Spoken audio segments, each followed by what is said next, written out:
The best parental controls app keeps your child safe from mature content and the zombie-inducing effects of too much screen time. These apps give you the power to guide and even control your child's online experience. And that's a must. Unless you like seeing $100 worth of Robux magically appear on your credit card statement. But how do you find parental controls that actually work? Parental controls that do the things they promise you they're going to do. There are a lot of parental controls options for you, the busy parent, to choose from. Many of them even offer a free trial, but it's sort of a pain to download them, set them up, and then realize that, oh, they actually don't work that well in the first place, or maybe they're missing one key feature, which was the reason you bought them. That's why we did the dirty work for you. After weeks of testing, my team and I have put together a list of the top parental control services, and I'm going to walk you through them from worst to best right now.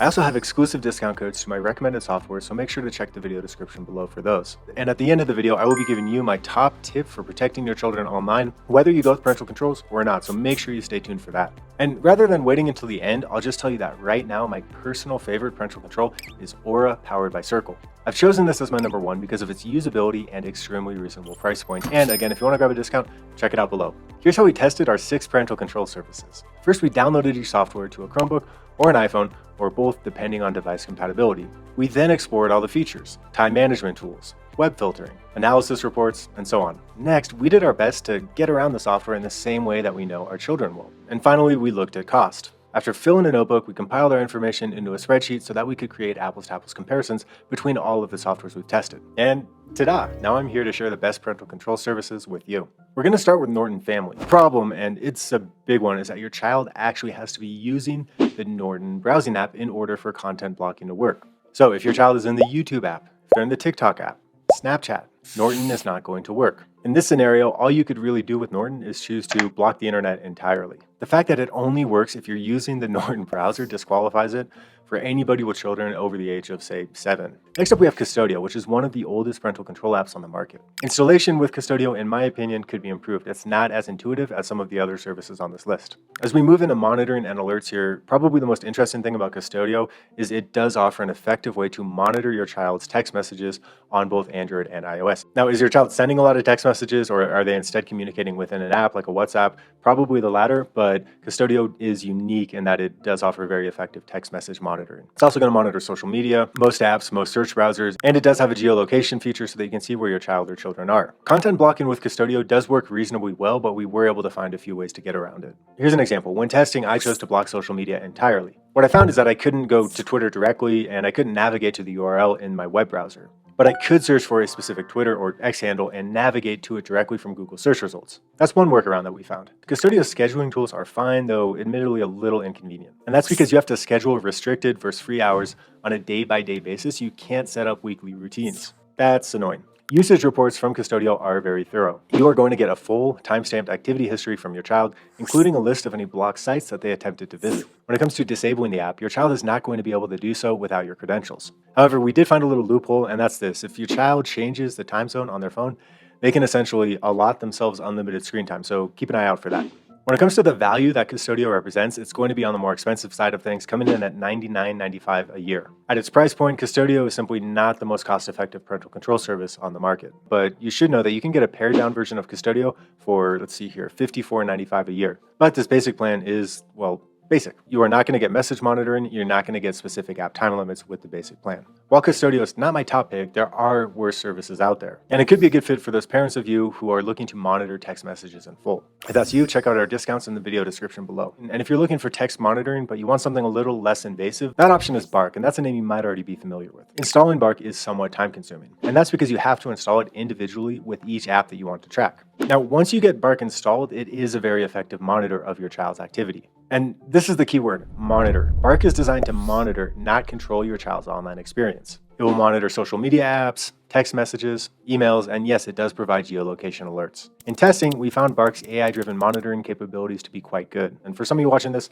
maybe that's a good thing. For others, it's going to be a drawback. And really, ultimately, it just comes down to what your parenting philosophy is and how deeply you want to put your finger on the pulse of your child's minute-to-minute activity. When it comes to content blocking and filtering, Bark does leave something to be desired. Bark blocks well at the app level. If you want to block an entire app, you can do that with Bark easily. If you want to turn the internet off, you can easily do that with Bark. Where Bark's content filtering capabilities break down is if you're trying to filter content from within YouTube or from within Google search results. Bark simply isn't that effective. To test this, we set up filter alerts for mature content on YouTube, Then we navigated to the most violent, objectionable video we could find on YouTube, and we were able to watch the video in its entirety. Now, Bark did send an alert, but getting an alert after the fact, after a child has viewed something disturbing, not exactly what we were looking for with a parental controls app. Bark scheduling tools, they're good. They're detailed. They allow you to block certain apps either entirely or block them during certain times a week, and you can set up weekly in addition to daily schedules. What I found slightly less useful were Bark's usage reports. If you really want to take a microscope to your child's internet activity, Bark's not going to be the right fit for you.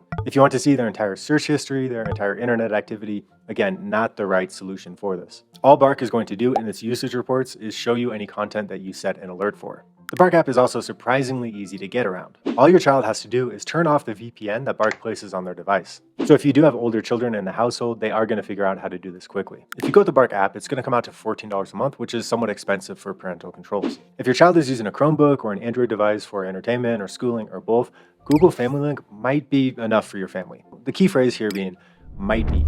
Google Family Link, as you'll soon see, is quite sparse in certain key areas. And if you're wondering whether Google Family Link works with iPhones, the answer is yes, it does, but it can only monitor YouTube and Google within an iPhone. Keep that in mind if you do choose this for an iOS. Personally, my recommendation is to not use it with iOS, but if you do, you can't set app time limits, and you're not going to be able to monitor overall screen time. As with most Google products, setting up Family Link is intuitive and easy. Once you have it set up, Family Link will monitor essentially everything your child is doing on their Chromebook. Anything from app installations to search queries to videos that they watch on YouTube, you are going to see all of that. And with Family Link, you also get device location. As far as content blocking goes, here's exactly what Google Family says. They say that Family Link does not block inappropriate content, but that the settings within provide you with filtering options. Certain Google apps like Search, Chrome, YouTube, etc., these do have filtering options that you can find in Family Link. So in all, it's definitely not the best app at true content blocking. It does do a decent job if, and this is a big if, your child is completely within the Google app ecosystem. You can also set screen time limits with Google Family Link, and you can pause the internet anytime you want. If you want to set weekly schedules, Google makes this easy. We found disabling Family Link to be challenging. If your child doesn't have your login credentials, they are probably unlikely to be able to do this. But keep in mind that Google only allows account supervision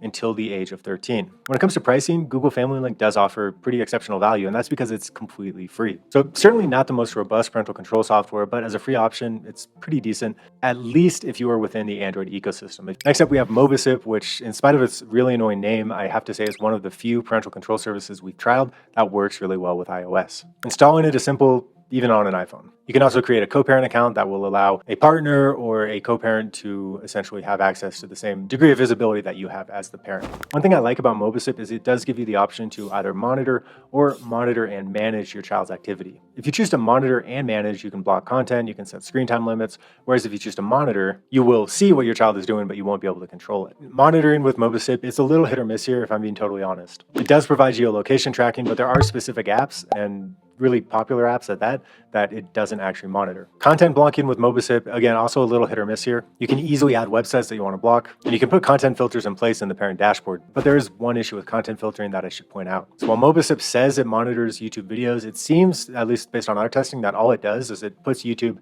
in restricted mode, which is a mode that you can manually set YouTube in yourself. You don't need a third-party app in order to do this. Scheduling tools is one area where I really like Mobicip. You can create daily schedules or, of course, weekly schedules. You can also turn on vacation mode, and this allows you to set more lenient screen time schedules while your children are out of school or on vacation. Mobicip does show you pretty much everything your child has viewed or done online, but the usage reports are a little bit hard to parse. Disabling Mobicip is essentially impossible or darn near it. Unless your child steals your credentials or has admin access to your iOS device, they're not going to be able to turn Mobicip off. And Mobicip starts at $2.99 a month, so really a very reasonable, very low price point for those of you looking for parental controls, especially parental controls that work reasonably well with iOS. I do like Mobicip, but I like this next one even better, so let's jump into that. For reference, throughout this portion in the video, I'll be using Circle and Aura interchangeably, but know that they represent essentially the same thing. In my opinion, the best parental controls available across Android and iOS is going to be Circle powered by Aura. Installation is very easy. You first set up a parent account, then you take your child's device and you scan the QR code provided by Circle. You're then walked through setup, and it should take less than 10 minutes. When it comes to monitoring, Circle does provide geolocation capabilities, but it's not going to monitor text messages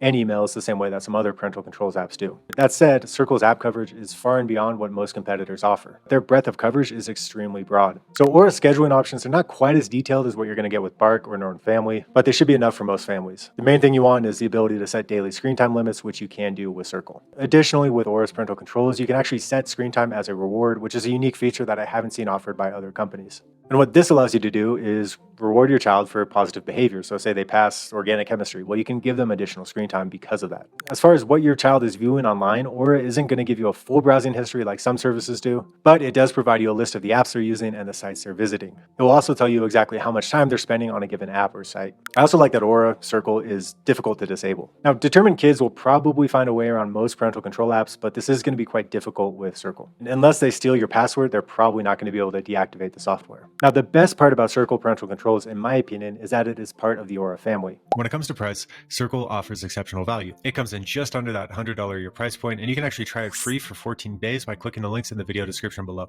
And if you do sign up for Circle parental controls, you're also going to get safe gaming, useful for those of you watching who might have gamers in the family. You're going to get antivirus, VPN, along with a password manager, and you're also going to get dark web monitoring. And all this is definitely a more comprehensive cybersecurity solution than I've seen offered by competitors. My conclusion, if you're serious about keeping your family safe online, Aura represents the best choice. As promised at the top of the video, my one tip for keeping your children safe online is this. Try creating a device agreement. A device agreement is just a simple document that lays out the internet rules of the house. You sign it, your kids sign it, and while it's not going to hold up in court, it is intended to spark an important conversation, and it does get everybody in the family to commit, at least to some degree, to responsible internet usage. Be sure to claim exclusive discounts in the video description below, and I'll see you in this next video here, or here, somewhere. Cheers.